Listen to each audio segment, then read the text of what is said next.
Governor, good morning. How are you? Good. You in that cool studio, Dan, huh? Yeah. It's a cool studio. For those who have never been there, just line up outside. They'll serve coffee and donuts, and you can all go in and take a picture. Fritzy It's a neat studio. Fritzy says you have some things you want to get off your chest, so I'm here for you. I have one thing that I've been complaining about for quite a long time, and I know our Indians are in the World Series, but Dan, I think baseball is going to die, and I'm going to tell you why I think so. Look, in the NFL and the NBA, they have figured out a way that if you're not a giant town, you can still be competitive because they figure out a way to share the revenue.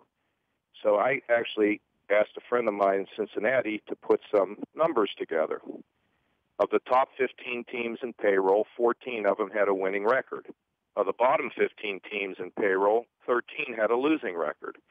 Of the 10 playoff teams, 9 of them came from the top 14 payrolls, and 1 came from the bottom 16. Now, I used to be, still am in a degree, I'm now governor of Ohio, but I was born and raised in Pittsburgh. When I was there, we could root for players over an extended period of time. Down in Cincinnati, when Johnny Cueto comes up, they got to trade him the year before. I don't even know who he's playing for anymore. San Francisco. Because you can't afford to pay these players. And I understand that you look at a Theo Epstein or whatever and how smart he is in baseball.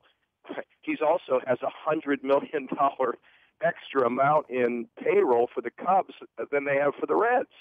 And the Indians are in the same spot. I mean, it takes, these guys can sneak in, but it's really, really hard when everything is stacked against you. And these owners are unwilling to actually cut a fair deal. And what I worry about, Dan, with America's greatest pastime, which may be past its time, is that we're going to see it in the big cities and, across the heartland of the country, in these small towns.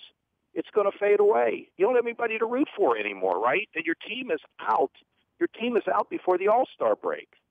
And I don't know why. I've talked to my buddy Bob Castellini, one of the owners of the Reds. I said, you guys ought to get 5 or 6 or 7 of these small market teams, and you ought to hold up the season for a few games and get somebody's attention.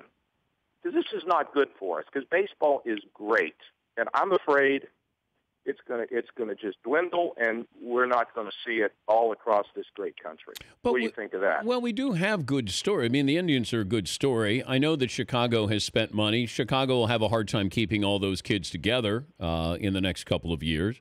But you had Kansas City that made it to the World Series. Pittsburgh has been. I know, but it's not often. I mean, just take a look at the statistics I just gave you. Of course, at any point in time, where was Kansas City this year? Where's Pittsburgh? It took 20 years for Pittsburgh to get in the playoff position. They have to trade most of their players, and now they're out again. Look at the Reds. I mean, they pay a guy, one guy a ton of money. Joey Votto. Right? And then, Votto. And then to hold the rest of the players. And the Cubs, I think, with at least $100 million more in payroll then the Reds have a lot better chance of keeping that team together, which is what they say in Chicago. I was just there yesterday. They think they're in for the long run. I mean, can the Indians, and I follow the Indians as well, and I call the owner every year, so you're ahead and call him. How's it looking? It's looking good. If, this will hold up and that'll hold up. Yeah, it's hard. And I just am saying that, coming from a place like Pittsburgh or Cincinnati or Cleveland or even Kansas City, it's just not fair, and I think we'll lose a fan base, and it's happening. Well, I just think I don't understand these owners. In football, there's one guy told me, George Halas and the Rooneys and all that said, hey, we're all in this together. Let's share revenue. Why do they share it in everything else but not baseball? Well, I think we've tried to get – there is revenue sharing. If you overspend, then – limited. Yes, but there is some. The commissioner was trying to do that, and he said you'll see some of these smaller markets do better, which turned out to be the case. But, yeah, I don't like somebody just saying, I can spend $100 million more than you. Boy, we're a great franchise, or I'm a great GM. I would like to see it more leveled and then find out really who is great at their job. But that's right. Right? Is that what you're trying to say? Yeah, like the NBA or like the NFL. I mean, you've got these one-horse towns that have NFL teams, and they're just as competitive as anybody else is.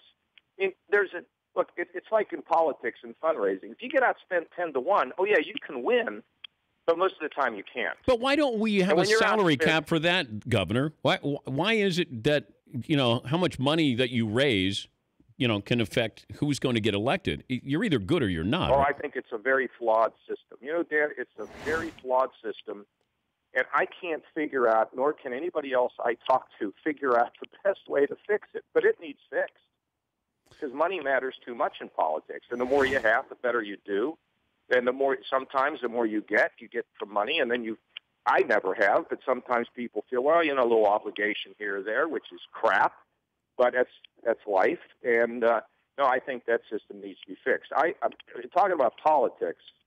I was, like I said, I was in Chicago yesterday, and they were ribbing me and all that stuff. And here's the great thing though about baseball, about these playoffs right now. If you think about it, we have this presidential campaign where everybody's ripping off each other's heads, right?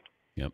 But then when you're in a bar in Chicago or a bar in Cleveland, or you're standing outside the stadium and somebody hits a home run and you win the game or you take the lead, nobody says to the guy next to him or the woman next to him, are you a liberal? Are you a conservative? Are you a Democrat?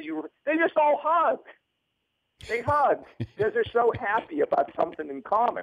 Maybe we ought to figure out how to get that attitude in this presidential campaign and in politics going forward. Yeah, it's too late for that, Governor. For this campaign.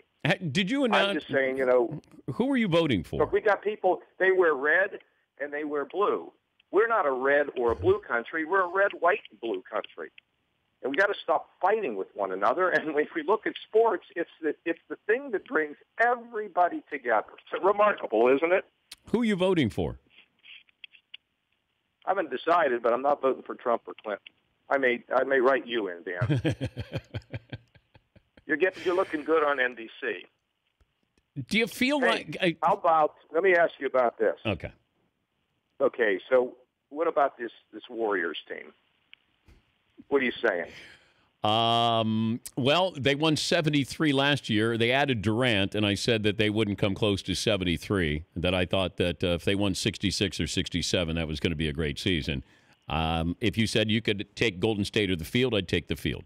So how do you feel about that? For you, you don't think Durant adds? Well, of course, we're Cleveland fans. He's going to help. Here in LeBron. Yeah, I mean, he's going to help them eventually, but it's going to take a while to get around to it. I want to give you one more thing because I'm up against a commercial break here. I talked the last couple of days about the Indians logo there. I'd never been big on it. I don't think you're depicting Native Americans, and it's a cartoon. I have a problem with it, whether they change it or not. Where do you stand on the Indians mascot? I'm absolutely not for changing it. Come on, Dan. It's embarrassing looking. Well, I know, but it's not embarrassing to us. Forget it. No, I don't agree with you. It's a cartoon, Governor. It's a cartoon. I don't agree. We're not changing it. You could do it in a. You could be more respectful. How about Cleveland? Wait a minute. How about Cleveland? Republican convention, World Series of the Indians, the Cavs. It's amazing, isn't it? And job growth in Cleveland. It's a whole new city. I hear. After the convention, people were saying to their spouse, if we're going to go on vacation, it's either Maui or Cleveland. Honey, which one do you want to go to?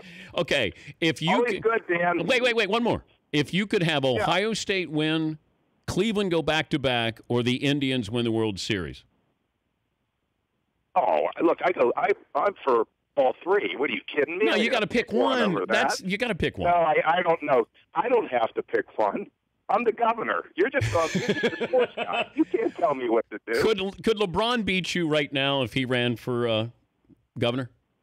Oh, no question. No question he could. By the way, speaking of free agents, I was once the MVP of the congressional baseball game, and I probably batted 500-600. And, the reason I sat out was because, the Republicans couldn't pay me enough to come back, so I retired. Hey, let me know. Have me on the football show. Come on, I want to come on the football show with you sometime. Well, you know what, Governor, the Browns got to win a game, and then I can have you on. Okay. Okay. So I might not have you on. I might not have you on this season. You're going to win. You're going to win a game, and then I'm coming on. Let us know when you're in the neighborhood. Love to have you back in the man cave. Yeah, tell everybody there, all the staff, I said hi. All right, thank you, Governor. That's Governor Kasich. The Dan Patrick Show, weekday mornings on Audience.